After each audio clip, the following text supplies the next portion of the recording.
Bonjour, ravi de vous retrouver pour cette vidéo dans laquelle je vais vous présenter le contenu du programme d'entraînement courir un 10 km. En effet, vous êtes quelques-uns à m'avoir fait parvenir un mail en me disant que vous étiez fortement intéressé pour rejoindre ce programme. Mais avant ça, vous auriez aimé en savoir un peu plus et avoir plus de détails sur le contenu de ce programme d'entraînement. Donc, pour ça, j'ai décidé tout simplement de vous faire une petite vidéo qui va nous permettre de faire le tour du propriétaire. Et ainsi, vous aurez toutes les informations à votre disposition pour prendre votre décision de rejoindre ce programme. Alors, ce qu'il faut savoir, c'est qu'au moment où vous allez régler l'achat de ce programme, vous serez redirigé ensuite vers une page blanche avec un formulaire sur lequel on vous demandera d'indiquer votre nom, votre prénom, votre adresse mail et puis de choisir un mot de passe pour configurer votre accès à ce programme d'entraînement courir un 10 km. Et ensuite, lors de votre deuxième connexion, vous serez amené sur une page de ce type-là où vous aurez tout simplement un petit formulaire pour vous connecter à votre programme d'entraînement. Alors là, vous mettrez tout simplement, vous indiquerez l'email avec lequel vous avez configuré votre compte. Et puis ensuite, il suffit tout simplement de saisir votre mot de passe. Une fois que vous êtes connecté, vous arriverez sur une première page. Alors là, vous avez la liste des différents programmes d'entraînement qui sont à votre disposition en fonction des programmes que vous avez achetés. Et donc là, dans la liste, alors si vous avez acheté un seul programme, vous aurez simplement courir un 10 km, ça sera le seul qui apparaîtra à l'écran. Si vous en avez acheté plusieurs, vous aurez la liste de tous les programmes. Et donc ensuite, il suffit de cliquer sur accéder à la formation. Et là, vous avez la liste des différents modules. Alors, il faut savoir que ce programme est organisé sous forme de 12 modules. Et les 12 modules seront activés au fur et à mesure. Alors pourquoi je ne veux pas vous donner accès à l'ensemble des modules dès le premier jour? Tout simplement, le programme a été construit de telle façon à ce qu'on progresse pas à pas dans les éléments essentiels à connaître, à maîtriser avant de passer à l'étape suivante. C'est-à-dire que quand on va aborder par exemple le module 8, on va s'appuyer sur des choses que j'aurais présentées dans le module 5, 6, 7. Donc, voilà, pour qu'on ait quelque chose de construit, qu'on ait une approche structurée, pédagogique, j'ai décidé comme ça d'activer les différents modules au fur et à mesure. Voilà, c'était pas pour vous cacher une partie du programme avant la fin, c'est juste pour qu'on mette les choses en place progressivement. Et vous allez voir déjà, donc dès votre achat, dès la première connexion, vous aurez accès aux 4 premiers modules. Et vous allez voir là, dans quelques instants, déjà dans les 4 premiers modules, vous allez avoir une quantité d'informations mises à votre disposition et qui va vous permettre déjà de mettre en place des choses dans vos séances d'entraînement dès demain et de commencer à modifier certaines mauvaises pratiques. Alors justement, ce que je vous propose, c'est qu'on fasse un tour du propriétaire. Alors là, vous cliquez sur module 1, vous aurez un petit descriptif, et ensuite, voilà, on arrive vraiment au cœur du contenu du module 1. Alors, dans ce module-là, on a tout simplement une présentation du fonctionnement du programme d'entraînement courir un 10 km. Donc là, c'est un petit rappel des principes de base sur la façon dont va se dérouler ce programme. Et éventuellement, si vous avez des problèmes liés à votre abonnement, de voir comment me contacter et comment procéder. Ensuite, module 2. Là, c'est un module vraiment, le premier module vraiment important de votre formation, c'est comment éviter la blessure. Alors, j'ai presque envie de dire que ce module, je pourrais le mettre dans tous les programmes d'entraînement que je mets à votre disposition. Et d'ailleurs, lorsque je ferai la même chose pour courir un 10 km ou un marathon, on retrouvera obligatoirement une grande partie de ce module dans chacun des programmes que je mettrai à votre disposition. On verra notamment pourquoi et comment gérer la notion de progressivité. Vous savez que ça, c'est une notion qui me tient à cœur. Et donc, pour chacun des chapitres, vous aurez une vidéo dans laquelle j'explique le pourquoi de la chose. Et en dessous de chaque vidéo, allez, pour 90% des vidéos, il y a certaines vidéos, je ne l'ai pas fait parce que, bon, voilà, ça ne me semblait pas essentiel. Mais sinon, pour la plupart des vidéos, vous aurez un fichier PDF qui vous permet, que vous pouvez télécharger, et qui vous permet d'avoir comme ça les éléments de base à retenir par rapport à ce que j'ai dit dans la vidéo. Donc là, si j'ouvre par exemple celui de la notion de progressivité, on arrive, pardon, excusez-moi, on arrive donc sur un document de ce type-là, où on reprend les éléments clés à retenir. Voilà, tout simplement. Donc, notion de progressivité, tout ce qui est lié à la récupération, l'alimentation du cours de 10 km. Là aussi, c'est des choses. Donc là, je me mets voilà, je suis dans ma cuisine pour parler alimentation, ce qui est assez logique. Pareil sur l'hydratation, hein, on évoquera ensemble la nécessité de s'hydrater, pour quelles raisons, dans quelle quantité, enfin bref, voilà, vous aurez plein de détails là-dessus. Les conduites à tenir en fonction de votre état de forme, de votre maladie, de ce qui va, de ce qui va pas. Enfin, voilà. Donc là aussi, beaucoup d'éléments de réponse et surtout les bons réflexes à avoir face à certaines situations. Le sommeil, ça c'est l'élément fondamental, hein, trop souvent négligé. Et puis aussi, éventuellement, comment bien choisir ses chaussures pour éviter d'avoir les mauvais pneumatiques, on va dire, par rapport à votre caractéristique et par rapport à votre profil de coureur. Donc voilà, donc ça c'est premier chapitre, c'est comment éviter la blessure. Deuxième module, pardon, ça c'était le module 2. Module 3, donc c'est posséder les bons indicateurs. Alors là, ça c'est primordial. Quand vous allez utiliser un de mes plans d'entraînement, je vais vous amener à jongler avec plusieurs paramètres, notamment votre pourcentage de fréquence cardiaque maximale et votre pourcentage de VMA. En fonction du type de séance que vous allez devoir mettre en place, vous choisirez l'un ou l'autre des critères, voire même éventuellement votre vitesse de course. Et pour ça, il faut tout d'abord déterminer sa fréquence cardiaque maximale. Donc là, il y a une vidéo dans laquelle j'explique comment déterminer cette fameuse fréquence cardiaque maximale. Il y aura une autre vidéo dans laquelle aussi je vais vous expliquer comment déterminer votre VMA. Donc là, vous aurez des méthodes simples, faciles à mettre en place pour les personnes qui n'ont pas accès à des tests d'effort soit en laboratoire, soit sur le stade via par exemple un test comme le VAMEVAL. Et ensuite, on verra qu'est-ce qu'on fait de ces différents indicateurs en fonction du type de séance que vous devez réaliser. Donc là, déjà, ça va vous permettre de commencer à mettre un peu d'ordre dans vos séances en fonction de telle séance. Il faut que je prenne tel critère en fonction de telle séance. Il vaut mieux que j'aille sur tel critère. Et là, on va déjà éviter de faire des grosses bêtises dans vos séances d'entraînement. Et puis, donc, pour finir sur la première semaine, là, au niveau du module 4, évidemment, vous aurez à votre disposition votre plan d'entraînement. Alors là, il y aura une présentation aussi, hein, pour chaque module, il y a une présentation du contenu du module. Et puis surtout, là, vous aurez une présentation sur comment bien choisir votre programme d'entraînement. Donc là, je vous expliquerai en fonction des programmes que je mets à votre disposition, si vous avez tel type de profil, plutôt aller vers ça, si vous avez tel profil, plutôt aller vers ce type de séance. Et puis évidemment, vous aurez la vidéo dans laquelle j'explique déjà comment on structure votre plan d'entraînement et puis l'intérêt de cette première partie du plan d'entraînement, la première phase de votre plan d'entraînement 10 km qui correspond aux 4 premières semaines. Et vous allez avoir évidemment les séances d'entraînement à vos dispositions. Alors, vous allez avoir des séances avec de la préparation physique spécifique et des séances sans préparation physique spécifique. Alors, je prends par exemple, on va prendre pour quelqu'un qui s'entraîne 3 fois par semaine avec de la préparation physique spécifique. Donc, j'ouvre le document. Alors, ça, c'est le document que vous pouvez télécharger sans problème. Et là, vous aurez donc avec de la préparation physique spécifique. Et en rouge, vont apparaître les endroits où vous allez pouvoir mettre en place ce type de séance. Enfin, ce type de travail, pardon. Voilà. Donc là, c'est semaine 1, semaine 2, semaine 3, et ainsi de suite. Voilà. Ça, c'est pour vous donner des pistes sur ce que vous pouvez faire. Donc là, c'est plutôt intégré dans le travail de VMA. Et lors des séances VMA, et puis après on peut voir pour quelqu'un qui va s'entraîner un peu plus dans la semaine, tac, j'ouvre ici, ouvrir, et là on voit qu'on peut en faire en VMA avant les séances de VMA, mais on peut aussi faire des séances de côte spécifiques à ce travail de renforcement spécifique à la course à pied.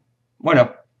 Donc là vous allez avoir vos plans d'entraînement donc pour 3, 4, 5 ou 6 séances. 5 séances ou 6. Alors, si vous faites une 6e, c'est pas compliqué. Vous prenez le plan d'entraînement 5 séances et vous rajoutez un footing endurance fondamentale. Voilà, c'est pas plus compliqué que ça. Donc, les plans d'entraînement avec 5 séances par semaine correspondent tout à fait aussi à ceux qui veulent s'entraîner 6 fois par semaine. La différence, c'est un petit footing de 45 minutes en plus. Donc, ensuite, voilà pour les 4 premiers modules. Alors ensuite, module 5. On va voir là tout ce qu'il faut mettre en place pour améliorer vos qualités physiologiques. Là, je parle bien de la physiologie et pas de la travail. Donc, on va s'occuper de votre moteur. On ne va pas s'occuper là pour l'instant de la carrosserie. Ça sera dans un autre chapitre. Donc là, on va voir une fois de plus une petite présentation du module. On va passer un peu de temps aussi sur ma fameuse pyramide des allures parce que ça, c'est essentiel pour vraiment bien comprendre les types de travail, des séances à faire, à quelle allure travailler, et puis surtout remettre en relation avec les bons indicateurs à utiliser en fonction du type de séance. Ça, c'est vraiment la pierre angulaire de votre entraînement sur 10 km. On va voir aussi comment déterminer son allure 10 km, c'est-à-dire son objectif. Quel type de séance mettre en place pour améliorer vos capacités sur 10 km. On évoquera aussi les sorties longues. Et puis le travail de fractionner à l'heure modérée qui est essentiel pour équilibrer l'ensemble de votre filière aérobie. Et tout ça, en fait, découle quelque part de la pyramide des allures que je présente dans le chapitre 2. Donc là, ça, c'est vraiment un des chapitres fondamentaux pour bien comprendre ce que vous faites en entraînement et éviter de faire de grosses bêtises. Ensuite, chapitre, pardon, module 6, on va voir comment booster votre VMA. Ça, c'est, je rappelle que plus votre VMA est élevé, plus votre potentiel de coureur l'est aussi. Donc, il est important d'avoir le potentiel le plus élevé possible et on va voir comment justement développer ce fameux potentiel aérobie. Alors, il faudra évidemment déterminer au préalable quel est votre VMA, mais ça, on l'a vu ici dans le module 3. Et puis après, on verra quel type de séance pour développer cette fameuse VMA. Comment s'initier à ce travail de VMA quand on n'a pas eu l'habitude de faire ce type de séance. Là, je vous expliquerai aussi de manière concrète. On verra alors aussi comment mettre en place un entraînement type VMA dont l'objectif est vraiment de développer la VMA. Alors là, par exemple, je vais vous montrer cette petite vidéo. Vous allez pouvoir voir en direct justement la construction d'un plan d'entraînement VMA en fonction des éléments que j'ai donnés au préalable ici dans le chapitre 2, dans le chapitre 3. Et puis aussi, vous verrez dans le chapitre 5 comment faire évoluer ces séances de VMA en fonction de votre âge. Mais là, donc je vous montre un type de document aussi auquel vous allez avoir accès. C'est tout simplement une vidéo dans laquelle, en direct, je vais vous expliquer de A à Z comment mettre en place un plan d'entraînement type VMA. Donc, ça donne ceci. Alors, je vais avancer un peu pour que vous puissiez voir. Voilà. Et je vous laisse écouter quelques instants. Sur 8 semaines, et ça sera un plan d'entraînement 10 km. Alors, dans la vidéo dans laquelle je donne les différents types de séances à programmer dans votre plan d'entraînement, on avait dit que pour un coureur qui s'entraîne 3 fois par semaine, il fallait prévoir au minimum une séance de VMA par semaine. Mais il est possible aussi d'en programmer 2. Alors, je vais aller un peu plus loin. Possible d'alterner une séance de travail, une séance de footing, une séance de travail, une séance de footing.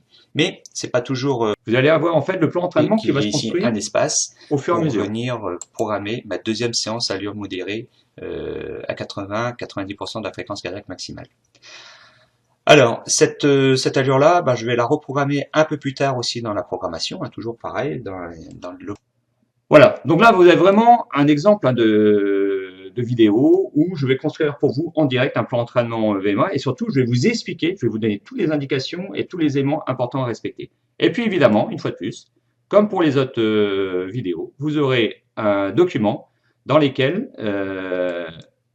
vous aurez la synthèse générale de ce plan d'entraînement VMA et en ayant bien sûr expliqué le pourquoi de la chose. Voilà. Ensuite, on va passer, donc ça c'est comment booster votre VMA. Ensuite, on va voir un autre chapitre qui s'intitule « Rendez votre foulée plus efficace ». En effet, dans le chapitre 5, on va voir comment développer vos qualités physiologiques. Et dans donc le moteur. Mais il va falloir aussi s'occuper de la carrosserie. Et là, vous allez avoir donc plein d'indications aussi pour mettre en place votre travail de renforcement musculaire. Alors, je rappelle qu'il y a certains plans du programme intègrent déjà du travail de renforcement musculaire. Mais là, vous allez mieux comprendre comment gérer tout ça. Et puis, là aussi, vous allez avoir des explications vidéo et puis aussi des éléments, des exercices concrets. Donc, normalement, on doit en trouver dans cette vidéo. Alors, de talons-fesses, relativement simple à mettre en place. Il suffit tout simplement d'essayer de venir toucher ses fesses avec ses talons. Et lorsqu'on met en place ce type d'exercice, on essaie de se déplacer à peu près à la vitesse de la marche. Donc là, on essaie d'avoir une attitude haute au niveau du buste, au niveau de l'attitude, on essaie d'être haut sur ses appuis. Et puis... Voilà, un petit exemple. Alors, il est fort possible que au moment où vous allez acquérir votre programme d'entraînement, ces petites vidéos ont été changées, tout simplement pour mettre des vidéos de meilleure qualité. Donc, c'est quelque chose qui a été effectué ces derniers jours et qui n'a pas encore été mis en ligne, mais voilà. Sachez que les vidéos seront peut-être un peu différentes de celles qu'elles sont aujourd'hui, mais ça sera pour une amélioration et pour du contenu encore plus clair et plus fonctionnel. Donc voilà, ça c'est aussi quelque chose d'important, hein. C'est vous montrer concrètement comment on peut mettre les choses en place sans disposer obligatoirement de conditions de travail exceptionnelles, hein. Une simple pelouse suffit pour faire pas mal de choses. Et puis aussi, ben, on verra dans le même genre comment gérer vos séances de cote, hein. Ça, alors pareil, hop, j'essaie de trouver. Bon, il y a toujours une petite partie présentation dans laquelle j'explique comment le pourquoi de la chose. Et puis après, je vous montre concrètement sur le terrain. Bon, là, j'ai un petit souci de connexion aujourd'hui. C'est pas très grave. Alors, sachez hein, que ça, là, c'est pas lié à l'endroit où est hébergé le programme Courir un 10 km. C'est tout simplement moi qui ai actuellement un petit souci de connexion. Bon, c'est pas bien grave. Voilà. Donc là, vous allez avoir hein, à travers ce chapitre une quantité d'informations considérable aussi pour améliorer votre foulée et la rendre plus efficace. Et je rappelle que ce travail de renforcement musculaire a aussi des incidences directes sur la comment ça s'appelle sur la prévention face aux blessures. Ça, c'est quelque chose qu'on a tendance un peu à oublier. Si c'est bien fait, si c'est fait de manière régulière et progressive, on peut aussi se prémunir de pas mal de blessures grâce à ce travail de renforcement musculaire. Ensuite, on va aborder la partie vraiment programmation de votre entraînement. Là, jusqu'à présent, je vous ai donné plein d'éléments, déjà plein de pistes de réflexion pour améliorer votre potentiel et améliorer vos performances sur le 10 km. Et là, on va voir concrètement comment tout ça se met en place dans une préparation et dans un programme d'entraînement. Et aussi dans une planification sur l'année. Donc là, vous allez voir comment on structure des plans d'entraînement en 10 km. Ça, c'est une première vidéo. Vous allez voir aussi de retour un exemple concret de construction de plan d'entraînement 10 km de A à Z, hein, avec différents types de séances. Enfin bref, là, on va synthétiser tout ce qu'on a vu jusqu'à présent. Comment programmer aussi des courses préparatoires, ça c'est fondamental. Aussi, ça peut être intéressant pour être au top de votre forme le jour de votre course. Et puis, voir aussi comment on enchaîne plusieurs 10 km hein, à la suite, hein, dans une petite phase de compétition.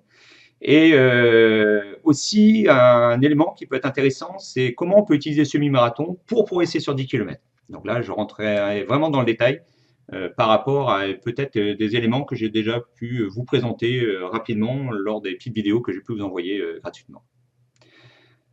Ensuite, autre chapitre qui est lié cette fois-ci aux étirements. Alors, les étirements, j'aurais pu l'inclure, comme j'ai pu déjà le dire, dans la partie éviter les blessures, mais moi, je l'aborde plus comme, entre guillemets, un aspect pour améliorer votre confort de course à pied et votre efficacité, plus que dans la prévention des blessures.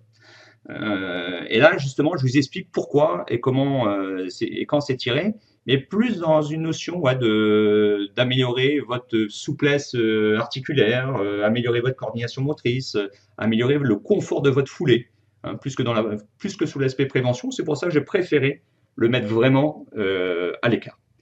Et puis, bien sûr, bah, vous retrouvez aussi les étirements à réaliser. Là aussi, une fois de plus, je vous présenterai. Alors, il y aura une vidéo qui va être rajoutée, hein, qui est en cours de finalisation, hein, il ne me reste plus qu'à la monter. Donc, elle sera d'ici quelques jours dans le programme, et qui viendra en complément de la vidéo déjà présente, dans laquelle déjà j'explique pas mal de choses par rapport à des petits visuels. Bah, je vous laisse écouter pendant quelques instants. Partie du pied qui est sur la marche et l'autre partie du pied, c'est-à-dire la partie talon, qui est dans le vide. Et là, je vais tout simplement mettre en tension comment dire, mes mollets en fléchissant légèrement sur la jambe qui n'est pas étirée. Et en fléchissant légèrement et en descendant le talon vers le sol, là je vais créer une mise sous tension. Et là encore une fois de plus, hein, on met sous tension jusqu'à ce qu'on sente que ça tire bien au niveau du mollet. Voilà. Donc là, pas mal d'informations sur les étirements, comment les réaliser. Mais là, pareil, sur les étirements de base. Hein, pas besoin d'aller chercher des choses extraordinaires. Avec 5-6 exercices de base, on peut déjà faire du bon travail. Une fois de plus, évidemment, ben, vous allez vous retrouver avec une partie de votre plan d'entraînement qui sera proposée dans un module. Donc là, ça sera l'occurrence le module 10. Ça sera la fin de votre plan d'entraînement, de la semaine 5 à la semaine 8. Et comme j'ai dit tout à l'heure, une fois de plus, donc là, vous aurez évidemment une présentation de votre plan, de la fin de votre plan d'entraînement et une vidéo, bien sûr, qui va présenter la deuxième phase du plan d'entraînement, quels sont les intérêts, quels sont les enjeux, pourquoi il faut faire ce type de séance. Et donc là, en dessous de cette vidéo, vous aurez vos programmes d'entraînement avec 3 séances, 4-5 séances par semaine, avec ou sans de la préparation physique spécifique ou sans préparation physique spécifique. Module 11, Donc là, c'est un module bonus, entre guillemets. Là, c'est des vidéos. Il y a une vidéo santé, une vidéo bonus et une vidéo bonus diététique. La vidéo santé, bah, c'est une vidéo que j'ai tournée en compagnie de Jean-Jacques Menuet, hein, qui est vraiment un médecin référent dans le domaine du sport de haut niveau. Donc, on a passé en revue pas mal de choses chez le, comment dire, sur tout l'aspect santé, hein, prévention des blessures, les blessures, enfin bref, voilà, tout ce qui est, tous les bonnes conduites aussi à tenir en fonction ben, de votre état de santé. Et puis, il y aura aussi une vidéo bonus, là, c'est plus sur là, ça a été tourné donc en compagnie de Marion Rouxel, qui est diététicienne chez Oversteam. Et là, on a vu aussi ensemble ben, les éléments de base à respecter pour avoir une alimentation équilibrée, simple mais équilibrée, en fonction de votre pratique de la course à pied. Et on finira évidemment par un module qui sera consacré à la compétition. Et donc là, on va voir comment gérer sa dernière semaine, quel type d'alimentation la dernière semaine, comment gérer votre course comme un pro, hein. Donc là aussi, vous verrez, je vous mettrai un schéma de course, hein. Voilà, vous avez vu, j'ai fait une petite échelle derrière, graduée avec les différents kilomètres. Et puis je vous donnerai la tactique à employer en fonction de ce qu'on aura vu dans la préparation 10 kilomètres. Et donc là, vous aurez toutes les clés pour réussir votre course et concrétiser, enfin, récupérer tout le fruit de votre travail effectué au fil des 8 semaines. Alors là, vous avez vu, vous avez vraiment un programme hyper complet. D'ailleurs, je ne me voyais pas mettre en place un programme dans lequel manquerait la moitié des éléments, parce que malheureusement, aujourd'hui, je peux m'apercevoir dans les offres qui vous sont faites hein, au niveau des programmes d'entraînement, que certains coachs ou pseudo-coachs mettent à vos dispositions. Quand je regarde le contenu, pour moi, il manque beaucoup d'éléments. Donc moi, je ne me voyais pas vous faire un programme incomplet. Donc là, vous avez vraiment un programme complet. Je vais vous dire, moi personnellement, dans ce que je mets en place pour moi ou pour les coureurs que j'entraîne, hein, et pourtant il y a certains coureurs vraiment de très bon niveau, ben, je ne vais pas plus loin. Tout est là. Après, ce qui reste, c'est les 5%, ou peut-être un peu plus 5-10% des fois de petits réglages voilà, qui sont personnels, qui sont le fruit ben, de l'expérience. Hein. Ça s'acquit au fil des semaines et des mois et des années. Mais sinon, 90-95% de l'entraînement de tous les athlètes que j'entraîne est dans cette formation. Hein. C'est vraiment ça que je mets en application. Donc, et ce programme-là, il va vraiment s'adapter à tout type de coureur. Donc là, vraiment, c'est vrai que ce programme d'entraînement, c'est un investissement pour vous. Hein, c'est un certain coût. Mais bon, voilà, ça reste raisonnable. Hein, c'est le prix d'une bonne paire de baskets. À la différence d'une paire de baskets, ben là, vous allez vraiment avoir un programme d'entraînement que vous allez pouvoir garder à vie, contrairement à votre paire de baskets. Et puis surtout, cet investissement va vous permettre d'éviter ben, de vous blesser de manière répétitive, d'avoir de la frustration dans votre pratique de la course à pied, de retirer énormément de plaisir dans votre pratique de la course à pied, quel que soit votre niveau, parce que vous allez avoir un plan d'entraînement au regard justement des indicateurs que je vous demande d'utiliser dans vos différentes séances, qui va s'adapter parfaitement à votre style de coureur. Et donc, pour moi, là, vraiment, vous avez entre les mains un outil, une méthode d'entraînement structurée, pédagogique, construite vraiment aux petits oignons pour que vous puissiez bah, vraiment progresser en course à pied dans vos sensations, parce que ça, c'est essentiel, hein, d'avoir des bonnes sensations quand on s'entraîne, de prendre énormément de plaisir en course à pied. Et puis, au final, bah, vous allez voir que vos performances et vos chronos vont s'améliorer automatiquement. Voilà, tout simplement en mettant tout ça en place. Donc voilà, bah écoutez, maintenant que vous avez que vous avez une vision globale, que vous êtes au courant de tout le contenu qu'il y a dans ce programme d'entraînement courir 10 km, bah, si vous voulez vraiment progresser, bah, vous savez ce qu'il vous reste à faire. Il suffit tout simplement de cliquer en dessous de cette vidéo. Hein. Vous allez avoir là un petit formulaire à remplir en indiquant votre prénom, votre adresse mail. Et ainsi, ben, je vous envoie tout de suite dans la foulée un mail dans lequel vous aurez le lien pour pouvoir vous inscrire à ce programme d'entraînement courir 10 km et surtout de bénéficier de mon offre promotionnelle. Hein. C'est vraiment ma façon à moi de vous remercier de toute votre attention. Et donc, ben, comme ça, vous allez pouvoir profiter de tous mes conseils et puis pouvoir accéder tout de suite et immédiatement à ce programme courir 10 km. Voilà, bah écoutez, hein, maintenant c'est à vous de vous prendre en main. Moi j'ai fait ma part du travail, hein, donc maintenant c'est à vous d'agir. Hein, je ne vais pas pouvoir courir à votre place. Donc cliquez en dessous de cette vidéo, indiquez votre nom, votre prénom. Dans la minute qui suit, vous recevez un mail de ma part avec le lien pour rejoindre ce programme courir à 10 km à un tarif vraiment préférentiel, voire même très, très, très attractif au regard de la quantité d'informations et du contenu de ce programme. Et puis, je rappelle, une fois de plus, que ce programme Courir un 10 km est accompagné de mon offre garantie, satisfait ou remboursé de 30 jours, qui fait que, une fois que vous avez mis en application la totalité des informations que je vous donne, si vous ne remarquez pas d'amélioration dans votre entraînement, dans vos sensations, voilà, dans le plaisir de courir, bah, vous m'emmenez un petit mail en me disant, bah voilà Gilles, je suis pas satisfait, je désire être remboursé. Dans ce cas-là, pas de souci, sans vous demander la moindre question, sans vous poser la moindre question, bah, je vous envoie je vous rembourse la totalité, l'intégralité de la somme que vous avez payée pour rejoindre ce programme Courir un 10 km. Voilà, bah écoutez, maintenant, hein, comme j'ai dit il y a quelques instants, c'est à vous d'agir. Et puis, bah, on se retrouve immédiatement dans votre programme Courir un 10 km. À tout de suite.